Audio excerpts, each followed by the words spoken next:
Hello and welcome to today's lesson. Today we're going to be talking about physical properties and physical changes.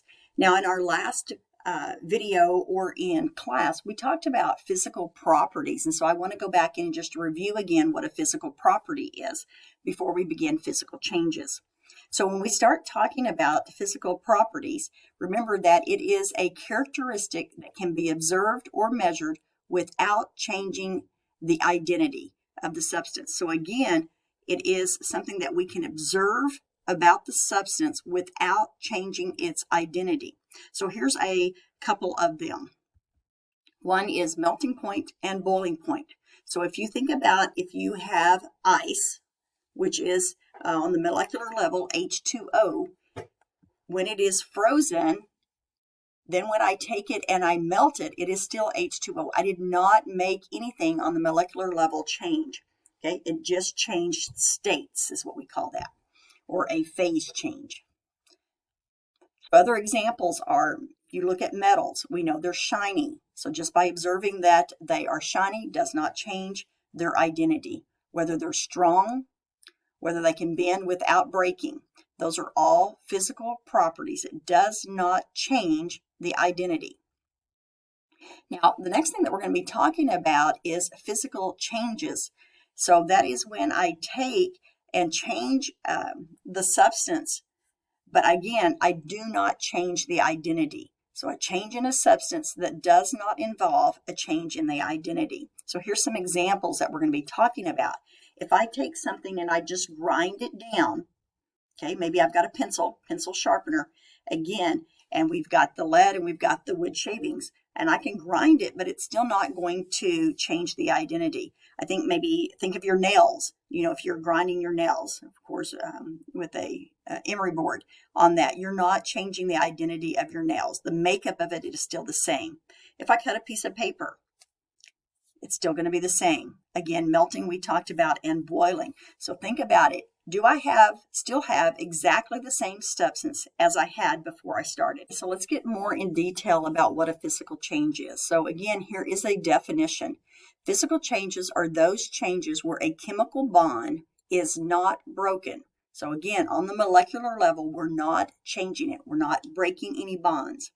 In other words, during a physical change, the appearance of the substance changes, not the chemical composition.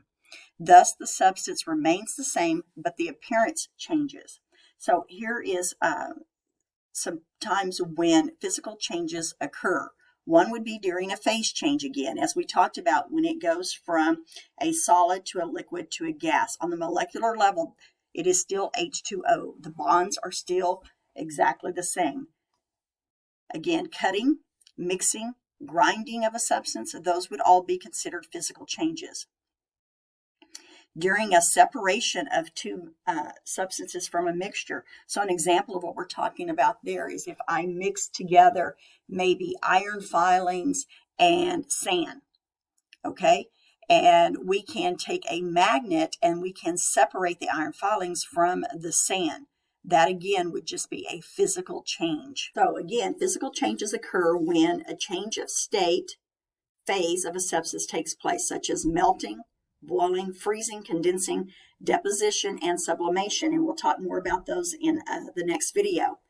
It's also explained as a change of state of matter, such as a solid going to a liquid state or a liquid changing to a gas. So basically, again, phase changes are just a physical change.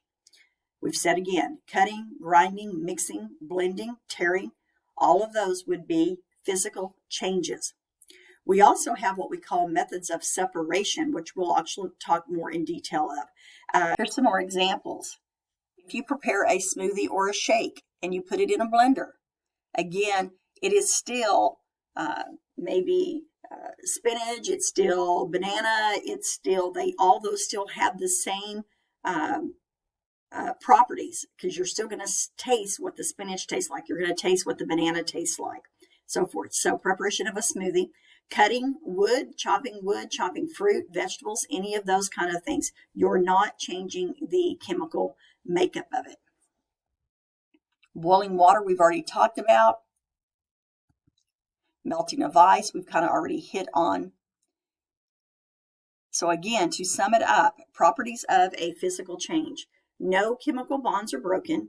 No new substances are formed. The original properties of the matter remained unchanged. In other words, as I talked about with the spinach and the bananas, they're still going to have those properties, those flavors, those smells. It's just going to be within your shake. The chemical composition will not change. Only the state and the properties of a substance is changed in a physical change. Again, solid to liquid, liquid to a gas, so forth. Physical changes can be reversed. Okay, can be reversed. Okay, and so now you're going to do an activity and see if you can recognize which are physical changes, and then we're going to go over chemical changes and see which is the difference between a chemical and a physical.